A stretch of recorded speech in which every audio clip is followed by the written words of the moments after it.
देश में आतंकवादी एक्टिविटी करने वाला संगठन पीएफआई अब बैन होगा, इसकी मांग की है असम के मुख्यमंत्री हेमंत बिस्व शर्मा ने। यूं तो इसको लेकर पहले ही योगी आदित्यनाथ भी इसकी घोषणा कर चुके हैं और केंद्र को लिखकर दे चुके हैं कि उत्तर प्रदेश में भी जिस तरह से एक्टिविटी पीएफआई की थी, उनको देखते हुए ये कहा गया था, योगी सरकार के द्वारा केंद्र को बाकायदा लिखित में चिट्ठी दी गई थी और अब उसके बाद असम के मुख्यमंत्री ने ये लिखित एप्लीकेशन दी है केंद्र सरकार को कि पीएफआई की जो एक्टिविटी है वो देश विरोधी है, एनजीओ के नाम पर लोग देश की आंखों में धूल झोंकने का काम कर रहे हैं, जबकि उसके मंसूबे हैं कि वो देश विरोधी एक्टिविटी करे। अब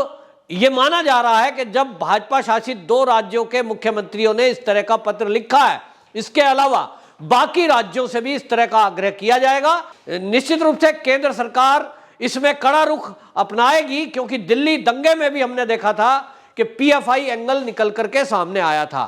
अब इस बीच में आपको बताएं, एक और चौंकाने वाला खुलासा हुआ है और वो हुआ है दाऊद इब्राहिम को लेकर। क्यों ये पता लगा कि दाऊद इब्राहिम ने बाकायदा भारत के अंदर एक जो है इस तरह का यूनिट का गठन कर रखा था, स्पेशल यूनिट का, जिसका खुलासा एनआईए ने किया है। और इसने यूनिट का ये जो गठन किया था उसमें अपने गुर्गों को शामिल किया हुआ था। दाऊद इब्राहिम का भाई है, वो मुंबई में रह करके अपना व्यापार चला रहा था, 2 नंबर के धंधे करके संपत्ति अर्जित कर रहा था। इकबाल कासकर वो जो है आजकल ईडी की गिरफ्त में है और ईडी ने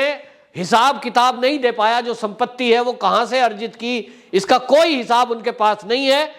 शिकायत पहले से थी कि दाऊद इब्राहिम बेशक भारत के बाहर बैठा है, लेकिन उसका भाई इकबाल कासकर जो है वो यहां बैठा हुआ 2 नंबर के काम करने के बाद ये पैसे इकट्ठे कर रहा है, संपत्ति अर्जित कर रहा है। ईडी ने गिरफ्तार किया और पूछताछ की तो ये चीजें खुलकर सामने आई कि यहां देश विरोधी एक्टिविटी करने के लिए अभी भी दाऊद इब्राहिम के गुर्गे महाराष्ट्र के अंदर एक्टिव हैं। उन्होंने ऊपर से दिखाने के लिए कोई ना कोई ऑफिस खोल रखा है, कुछ काम कर रहे हैं, प्रॉपर्टी डीलर बने हुए हैं, लेकिन काम उनका यही है कि अवैध संपत्ति इकट्ठा करना, लोगों को डरा धमकाकर उनकी प्रॉपर्टी छीन लेना। इसी तरह से नशे के कारोबार का मुंबई एक गढ़ रहा है और अभी भी आप देखते हैं कि कितने जो एनसीबी है उसके द्वारा किस तरह के खुलासे होते हैं। पिछले दिनों आर्यन का ड्रग केस मामला हमने देखा था, जो क्रूज पार्टी थी और उसको लेकर ये पार्टी हुई कि भाई पता चला कि इस तरह की बॉलीवुड वाले लोग पार्टी करते रहते हैं और इसमें ड्रग का इस्तेमाल होता है और ये ड्रग की सप्लाई, ये एक तरह से इसका जो पैसा है वो देश विरोधी एक्टिविटी करने वाले लोगों को हवाला के जरिए पहुंचता है। यानी ड्रग आ गई, ड्रग की सप्लाई हो गई, उसकी बिक्री का जो पैसा है वो देश विरोधी एक्टिविटी करने वाले लोगों के पास पहुंच गया और इस तरह से वो पैसा पाकिस्तान के आतंकवादियों तक पहुंचता था, क्योंकि ये ड्रग ज्यादातर जो है पाकिस्तान के रास्ते आती थी। इन सब को लेकर दाऊद इब्राहिम जो यहां से भगोड़ा घोषित है, आतंकवादी है, मुंबई सीरियल बम ब्लास्ट के मामले में दोषी भी है, सरकार उसको हर कोशिश कर रही है कि किसी तरह से ये दाऊद इब्राहिम को यहां लाया जाए। पिछले दिनों तो ये भी हवाले से खबरें आई थी कि दाऊद इब्राहिम खुद यहां आना चाहता है, क्योंकि मोदी सरकार जब से आई 2014 से दाऊद इब्राहिम या उसकी बहन या उसका भाई जितनी संपत्ति अर्जित की थी, हसीना पारकर बहन, उसकी संपत्ति भी अभी पिछले दिनों जब्त की है केंद्र सरकार ने, और इसी तरह भाई जो कासकर है वो जेल में है, उसकी संपत्ति सारी जब्त की है। दाऊद इब्राहिम की जो संपत्ति है, बिल्डिंग पर बुलडोजर पिछले दिनों चला था, ये सब केंद्र सरकार के द्वारा किया जा रहा है। इसी से बौखलाकर दाऊद इब्राहिम ने यह आग्रह किया था कि मैं आने को तैयार हूं, लेकिन लग ये रहा है कि अगर दाऊद इब्राहिम भारत सरकार के शिकंजे में आता है, हमारी सुरक्षा एजेंसियों के शिकंजे में आता है, तो भारत के अंदर कुछ सफेद पोश लोगों के नकाब उतरेंगे, क्योंकि यह माना जाता है कि कांग्रेस के टाइम में ही उसको यहां से भगाया गया और उसमें महाराष्ट्र के एक बड़े लीडर का नाम भी सामने आ रहा है। इसी एंगल पर एनआईए काम भी कर रहा है। एनआईए ने पिछले दिनों इस मामले को लेकर के पूरी गहन जांच की है और इस मामले में कुछ गिरफ्तारियां मुंबई के अंदर हुई है। तभी यह माना जा रहा था कि एक महाराष्ट्र का बड़ा नेता वो जेल जा सकता है। इसको लेकर के राजनीति भी महाराष्ट्र में होती है, लेकिन अब एनआईए ने जब यह खुलासा करते हुए अपनी एफआईआर में बाकायदा जिक्र किया है, एफआईआर दर्ज की है, और उस एफआईआर में यह लिखा है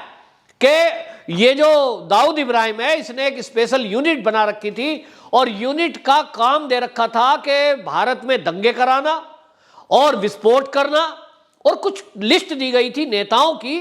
उन नेताओं की हत्या करना। उसमें महाराष्ट्र के नेता भी हैं और भारत के अन्य हिस्सों के नेता भी हैं। इसका मतलब आप समझिए वो पूरी सोची समझी रणनीति के तहत ये सब यूनिट बनाई गई थी, लेकिन एनआईए की एक्टिव रहते हुए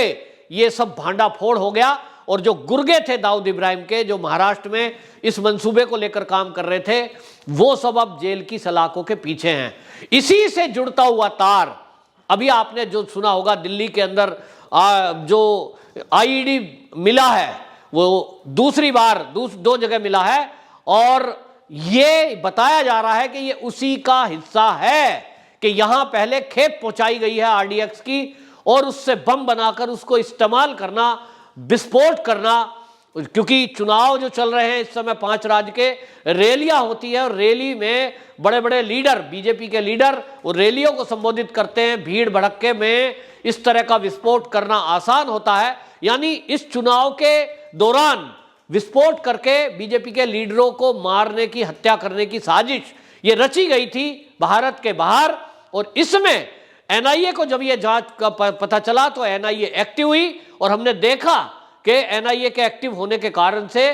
पंजाब, दिल्ली और बाकी राजस्थान में भी ये रेड हुई। इसमें बड़ी मात्रा में विस्फोटक बरामद किया गया है और सूत्र तो ये भी बता रहे हैं कि इससे जुड़े हुए लोग गिरफ्तार किए जा रहे हैं, पूछताछ जारी है। दिल्ली के अंदर भी गिरफ्तारी हुई है। इतना कह सकते हैं कि मोदी सरकार केंद्र में है, गृह मंत्री अमित शाह हैं, तो ये बड़ा एक विस्फोट होने से बच गया है, वरना देश के कई हिस्सों में ये बम विस्फोट होते और कई बड़े नेता इसमें टारगेट होते। उनकी हत्या के बाद इस देश में क्या होता, दंगे कराने की साजिश थी। विपक्ष के किसी एक नेता को मार दो, बीजेपी के नेता का हत्या कर दो, उसके बाद क्या होता है यहां। तो ये सब साजिश करी गई थी। बहरहाल ये एक सुख की खबर है कि एनआईए ने समय रहते इन सबको पकड़ा है, इनका जो षड्यंत्र था उसको विफल किया है और दाऊद इब्राहिम के गुर्गों को भी जेल की सलाखों के पीछे डाला है। और इधर दूसरी तरफ हमारी जो सेना है, कश्मीर के अंदर भी एक भी आतंकवादी अगर एक्टिव होता है तो उसको हमारी सेना मार गिराती है। तो एक तरफ से, चारों तरफ से मोदी सरकार के आने के बाद ये आतंकवादी और उनके आका, उनके सपोर्टर, उन सब पे हमला हो रहा है। एक तरफ ईडी ताबड़तोड़ कार्रवाई कर रही है, ऐसे लोगों की संपत्तियां जब्त की जा रही है जिससे इनकी जो है रीढ़ टूट चुकी है। जैसा मैंने बताया कि मुंबई और महाराष्ट्र के अंदर दाऊद इब्राहिम की प्रॉपर्टी पर कोई हाथ डालेगा ऐसा कोई सोचता भी नहीं था, लेकिन इनकी प्रॉपर्टी केंद्रीय एजेंसी जिस तरह से कार्रवाई कर रही है ये काबिले तारीफ है। और ये मोदी सरकार के आने के बाद जो कार्रवाइयां हुई हैं इससे आतंकवाद की रीढ़ पर प्रहार किया जा रहा है। और एनआईए जिस तरह से काम कर रही है, ये एक भी विस्फोट भारत के अंदर इस तरह का नहीं हो रहा है जिससे जान माल का कोई नुकसान हो। तो ये बता रहा है कि अब बदलता हुआ भारत है, ये पहले वाला भारत नहीं है कि जगह जगह विस्फोट और दंगे वाले जो कराने वाले लोग हैं वो अपनी षड्यंत्र में कामयाब हो जाया करते थे। और जो एजेंसियां हैं अब उन पर निगरानी रखी जा रही है। जिस तरह से असम से हेमंत बिस्व शर्मा जी ने पीएफआई को बैन करने की बात की है, इसी तरह से हमने देखा पीएफआई वो संगठन है, इसी का संगठन डे मना रहे हैं, लेकिन राजस्थान की गवर्नमेंट उसको परमिशन दे रही है कि साहब आप बना लीजिए। और उसमें क्या हुआ है, पीएफआई अपने झंडे लेकर के पूरा सड़क पर प्रदर्शन कर रही है। अपनी शक्ति का प्रदर्शन करने का मौका ये कांग्रेस की सरकार दे रही है।